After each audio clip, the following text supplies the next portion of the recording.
Hello everybody, and welcome to Lawrie Goes Loco. This week we're visiting the Whitwell and Reepham Railway, which is the reason for the high vis. We got to wear this at all times on this site, so forgive that in the video, I'm going to be quite orange. Today we're looking at the most modern standard gauge engine that I've ever had a look at. One that features a very familiar power plant. This is a Baguley-Drewry 15-ton 040 shunter. Now there may be a class somewhere for this thing, but I'll be damned if I can find out what it is. Finding information for this thing full stop has proved to be quite the challenge, because there aren't actually that many of these things kicking around in preservation. And this one, well, it's here, and that's about all I can tell you. I can tell you that it's not meant to be this colour. Because the Whitwell and Reepham Railway is based on the M&GN railway, it's been painted up in a pseudo livery of the locomotives for that. It looks quite industrial, but personally I don't like it with the yellow front ends. It used to wear a BR green livery and that looked quite nice. Or if it had waft stripes on it, that might make this a little bit more, well, industrial. But that's personal taste and nothing else. She was built in 1977 at Burton-on-Trent, and she went straight away to Gosport Naval Base. That's where it spent its entire working life, was with the MOD, and so its main duty was moving things in and out from the main line and shunting stuff around the facilities. And it was part of an order of 4 locomotives, of which this was number 4. So it continued to work for the Navy, just shunting things around for 10 years. But in 1987 it was rebuilt by RNAD at Milford Haven. And around the same time, Gosport shut down. And so it remained at Milford Haven for the rest of its service life, which was until '94. So it was put up for disposal, and in 1995 it was bought by Great Eastern Traction. And they repainted it into pseudo Great Eastern livery, so it was blue with a white roof, and it looked rather smart. And as far as I'm aware, it did absolutely nothing. They gave it the number 7, which it still holds today, and it sat around at the yard at Aldringham. And that is, as far as I'm aware, all it did. I don't think it worked anywhere, I don't think it did anything, it just sat there. And at some point, it acquired the name Georgie. In 2008, it was sold and came here. And the first thing it did, it was one of the first locomotives to arrive here and working at the Whitwell and Reepham Railway, and it pulled their first goods train, moved the first couple of wagons around in preservation. So that was a bit of an honour for the thing. In 2009, they repainted it and it went into a kind of a BR kind of livery with waft stripes on the back and the front, and looked rather smart. And that's basically all its history. That's what it did, and eventually in more recent times it's been put into this livery. So as far as locomotives in preservation go, Baguley-Drewrys aren't that well represented. It's a bit of a rare locomotive. And if you've been watching lots of our videos, you'll have seen that I reviewed a little narrow gauge Baguley locomotive, well, a while ago. There's quite a difference between the two things, not to mention the gauge and everything. Since arriving here, apart from the initial recommissioning work and the repainting, it's not actually had much work done to it. It just kind of works. And it really has been the mainstay of the fleet here. This is the locomotive that runs most of the passenger services, most of the shunts, and does most of everything around here. They run steam occasionally, but for most of the services and most things, it's going to be this that runs the trains. It really is the little industrial workhorse of this railway, and it's basically perfectly suited to a railway of this length. It's also a hydraulically driven engine, which makes it so much easier to control. I've recently driven quite a few hydraulic engines, and they are wonderful for small railways, much easier than, say, a diesel mechanical locomotive. It's also really very attractive. It's so cute. It's diminutive and just, it's got that kind of cute factor going on. It's not a hulking great beast, it's just a pretty little engine. Being a locomotive that is twice the weight of my own 48, with an axle loading of my 48, it's got that little bit more substantialness. It looks like a proper locomotive, whereas my one somewhat looks like a toy. The other interesting thing that this has is it's been fitted with a lead, so you can plug electricals like this into it, so it can power things like this coach that's randomly appeared. So this is now powering all the electrics on board the coach.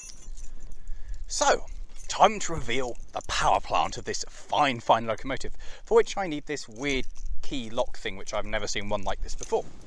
So that goes into there, we release that, open that up, and we open this up. Now this has these very clever additions of these steps that run along here. So you can just put a foot up and pull yourself up to work on the engine. This, of course, is very familiar to me because this is a Perkins 540 V8 with a displacement of 8.8 litres. That's right, each cylinder is just over 1 litre. And these are familiar to me, of course, because both my fire engines are powered by these. It's got the little air compressor on top here, just like mine has. In fact, the layout in here is absolutely identical, as you'd expect. I really like these engines. They sound amazing and they do exactly what you need them to do. And it generates about 165 brake horsepower. So I can't really believe how similar this looks. I know that sounds stupid because it's the same engine, but it's so alien seeing it inside a locomotive. Everything's the same. We've got the injector pump there, the injectors, all the leads coming. We have the air compressor here that's giving me all of my grief on my fire engine with its power lead coming off, because everything in here cab-wise is powered by air. They're all air controls. And that's the little thing that does it all, which is interesting. We also have an exhaust header for each bank, which comes up here into the silencer and then to the back of the engine with separate exhaust. They don't combine everywhere. You've got a separate exhaust for each bank. That's kind of cool. They're nice little engines. It's really strange seeing it in here. I didn't even know they were used on railways. Then sat down here, we've got the filler for the sanders. And over here next to us, we've got a 1,000-gallon diesel tank, which has got this quite nifty gauge on it so we know how much it's got. Also, for simplicity of filling it up, it's got a filler on either side of the tank at the top, just to make life a little bit easy. It's quite filthy in here as well. You can see there's been quite a bit of, there's been quite a bit of grime that's kind of found itself on the inside, and having this very light colour interior has not helped the general impression of seeing the stuff. It could do with a good clean on the inside, but it works, and that's the most important thing with this. Now, the drive comes off the back of this engine through a drive shaft to a hydraulic engine, and then that then is chain driven to the rear axle, and then off the rear axle is chain driven again to the front axle, giving power to both axles and all four wheels. And the hydraulic engine is situated underneath the cab, which helps to keep the weight balance of this locomotive about right. We've got the engine here at the front, hydraulic engine at the back, and yeah, just evens everything out. So let's go have a look inside the cab and see about the controls on this thing. On board, we've got quite a nice, spacious cab, and it's a cab that's very much set up for dual controls. There's me this side, and then everything is duplicated for use over that side, bar two things, but we'll cover that in a moment. We also have these very nice fold-down chairs, and it's quite nice to be on a locomotive that's got chairs. Apart from now I'm sat down, my visibility has gone down. It feels far easier to control the engine stood up. Now we have all the mod cons here, including little handles on the glass windows to open them. The other thing I really like are sliding doors for the cab, and then the little safety mechanism here, it's a carabiner just to clip on to stop the door shutting.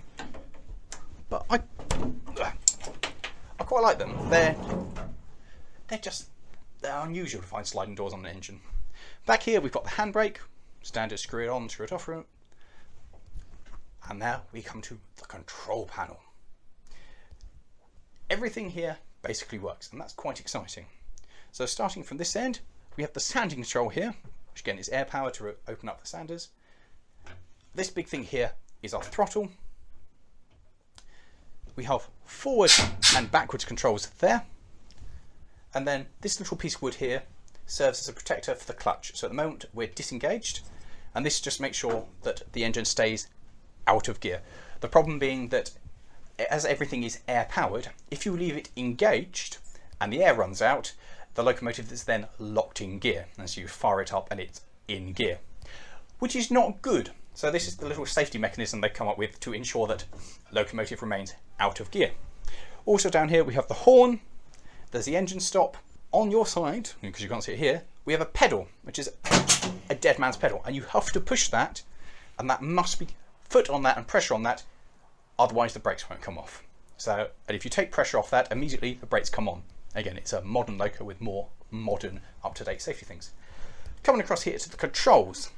Well, here we have our air, so that's how much air we got in the cylinder and how much is on. So at the moment, as we're parked up, the brake is on. We have the brake reserve, how much we've actually got for the locomotive and how much it's generating.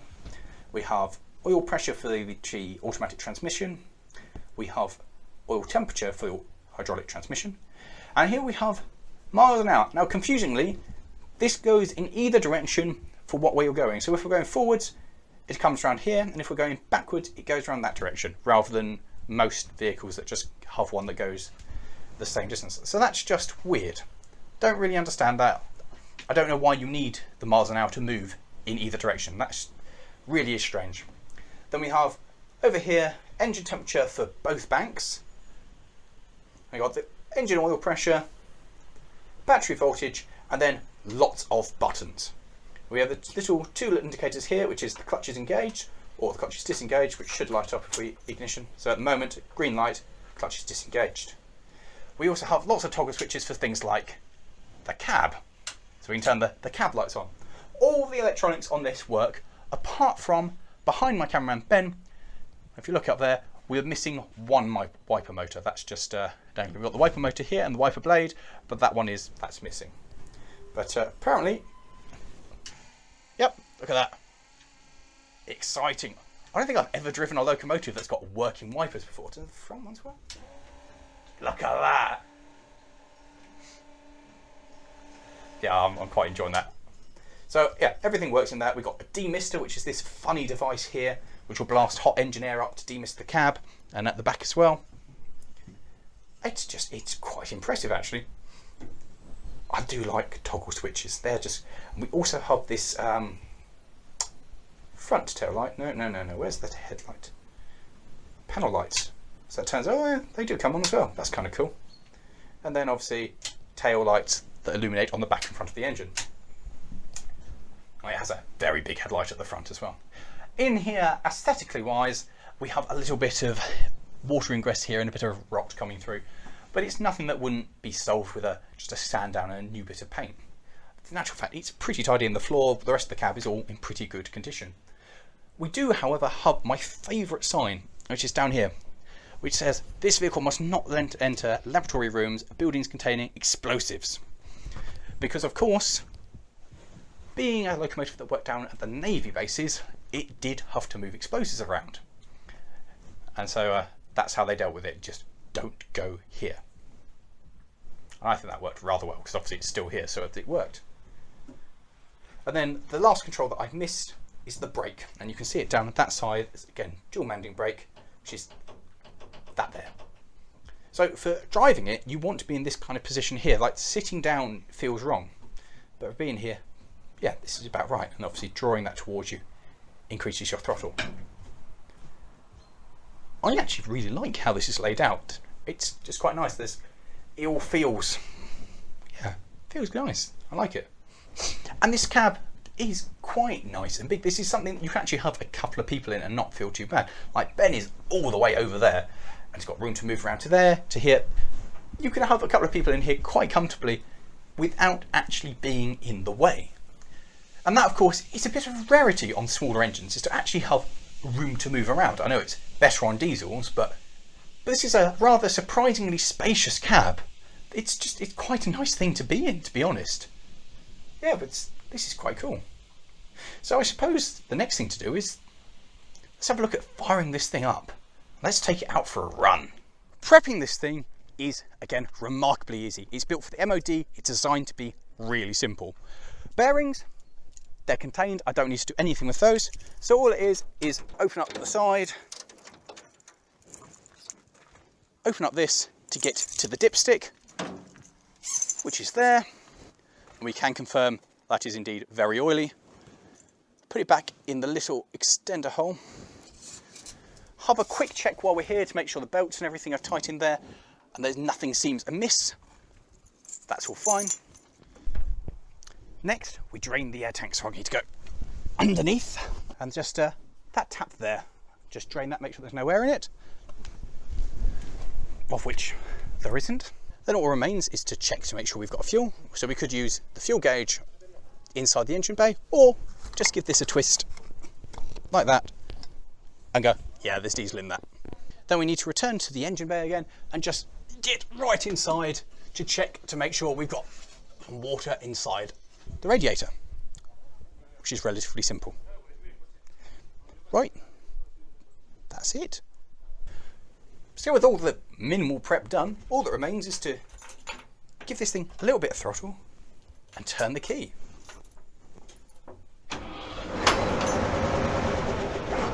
I love the sound of that. This is the same sound my fire engine makes. It's great noise.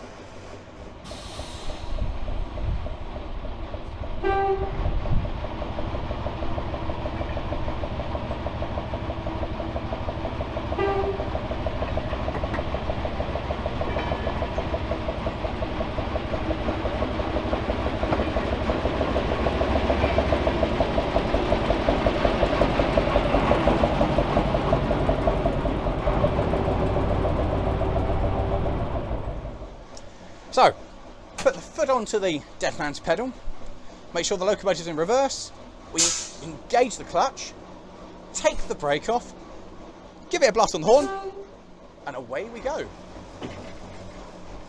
So straight away, it's a bit of a strange thing, because you hear the engine revs pick up first, and then you get the hydraulic drivers. There's a bit of delay between power starting and locomotive going.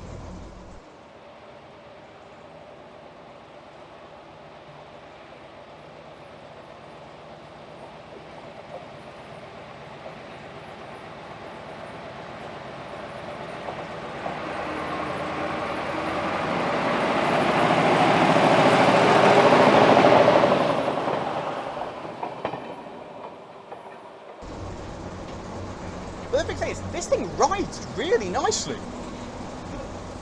Either the track here is really good or it is remarkably well sprung. And it does sound absolutely delightful. I know that noise so well, and listening to it again on a Loco is just, it's weird, but it's brilliant. So shutting the throttle off, we roll really nicely. There's no real engine braking at all. The thing just coasts slowly to a halt. And then brakes. Oh. Brakes are good. Brakes stop quite nicely. That noise though is gorgeous. Now, the visibility forward and back is absolutely fantastic. I can see everything. It's such a small little bonnet in front of me that, well, I can see the buffers. It's just, yeah, it's really, really good visibility. And with all the little mod cons like the windscreen wipers and the lights like that, it's just nice. Oh. It is kind of strange. It feels like a much bigger locomotive in the way that you hear this throttle, then you feel the power. It's like a big locomotive you see on the main line. You hear it throttling up, and then you start getting this movement happening. It's not like most industrial things that I've played with before, which kind of throttle and off it goes. That said, by doing that, instantaneous power, and then you hear the hydraulics start to bring themselves into gear and moving. It's also quite strange that most small industrial engines that I've driven, they feel like you're going a lot faster than you actually are. Like you're doing 4 miles an hour, but it feels 100. This thing just glides along. I have to keep looking at the speedo because the limit here is 10 miles an hour. And it does not feel like we're doing 10. It's lovely. It just glides along. I do love that throttle sound though. It's absolutely brilliant. In fact, this is kind of locomotive that if you were going to have your own standard gauge engine and you wanted something a little more substantial than a 48, this is pretty good. You get a real sense that it's a very, very controllable engine. Honestly guys, I don't think I've ever driven anything industrial that rides this well. It's just a delightful thing. And apply the brakes. The brakes squeal a lot. It's a deeply, deeply unpleasant noise. So, knock it out of gear, change the reverser over, back into gear. We now take the brake off, drain the reservoir, which was like that, and give it a blast. You don't really get any sense of the weight of this thing. I mean, we're only working with a brake van today, which weighs 20 tonnes, and clearly it's nowhere near the limitations of this Loco. There is a slight incline coming back up here, but nowhere at all do we get any idea of what this engine could do if we asked it. It just walks away with it and just sits there going, yeah, and what?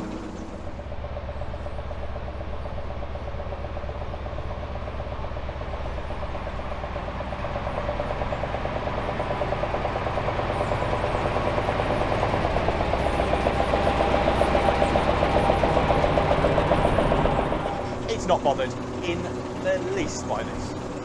But there's very little rattles on this. There's a slight sound we can hear of the chain going around. There's a slight squeak of that. But everything else is everything's tight. Everything works as it should. It's a remarkably good nick. I can't get over that exhaust sound and the engine rumble on this. It's fantastic.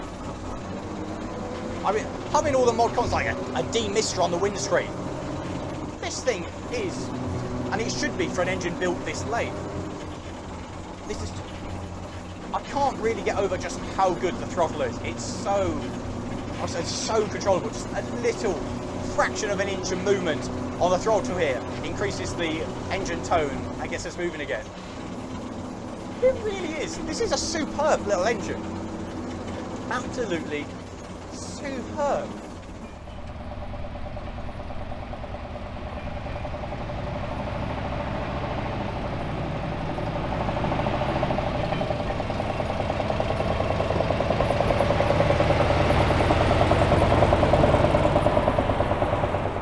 Coasting really catches me out there, how well it coasts. I'm expecting something to just not. And I love having a proper air horn whistle. Proper air horn as opposed to a beep is fantastic. Do you know what? I'd like to spend a day with this, just shunting around. It really feels like it'd just be a joy to shunt with. I'd like to try and move something with it to actually test its capabilities. But despite its diminutive size, this thing would be great at moving stuff. I'd really like to try it and challenge it and see just what it could do. Yeah, it's really good. In fact, as industrial diesels go, this is probably my favourite thing that I've ever driven after the 48, which obviously is the best. It's not a tiring expense, it's been so easy to prep, it's so easy to get it moving, and then just to drive, it's a doddle. The controls are just simple. It's designed to be easy, and it's designed to be something you could spend a whole day on and come back the next day and be like, yeah, I'm going to drive this again. And you wouldn't be bothered by having to drive it again. It's just nice. Apart from those brakes squealing, they are horrendous. Oh, listen to that thing, that engine just chugging away is just delightful. They're great, these. Absolutely love it. I'd have one of these. I'd definitely have one of these. I just want to spend more time on it. I want to go for a run and do something exciting with it. So let's go again.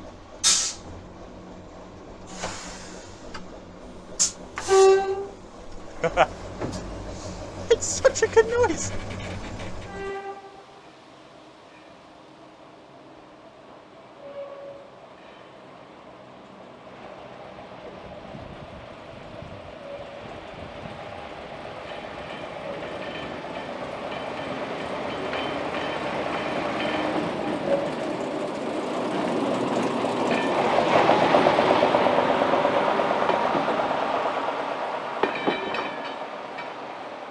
That's it, guys. That's the end of what it is, taking out one of these really, really good fun little diesel hydraulic locomotives. So please, if you've enjoyed this video, please like, subscribe and share this video with your friends and just help us to grow and become even bigger. And if you like what you've seen here today at the Whitwell and Reepham Railway, the link to their website is in the description, so come along, and they are looking for more people to volunteer. If you want to come and learn how to drive this, have a look on the website. And a massive thank you to all the volunteers here at Whitwell and Reepham for letting us come along today and have a go on Georgie. And if you like what you've seen today, how about clicking over here for the last Baguley diesel I did?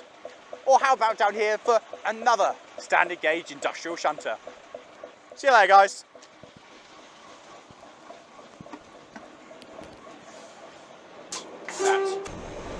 much.